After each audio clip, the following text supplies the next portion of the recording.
ambayo haina maji, Bwana afanye mito ya maji pale katika jina la Yesu Kristo. Bwana Mungu na afanye mito ya maji pale katika jina la Yesu Kristo, Mwana wa Mungu aliye hai. Naamini ya kwamba inawezekana. Ni jambo gani kwa Mungu haiwezekani? Hakuna kitu kwa Bwana Mungu hakiwezekani. Kile tunafanya tunaamini Bwana na anashuka, anatenda mambo mapya.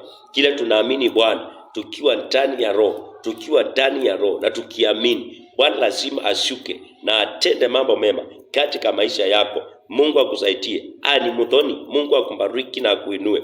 Mahali unanitazama tu, inakuombea kimbali, inakuombea neema ya Bwana ikashuke kwako. Hakuna jambo itakuwa ngumu. Ukiamini Bwana wetu Yesu Kristo, lazima naye Bwana wetu Yesu Kristo atende mambo ya ajabu na kwako. Ishara na miujiza zitaandamana na wale waaminio, na wale wataenda kuamini. Ishara na miujiza lazima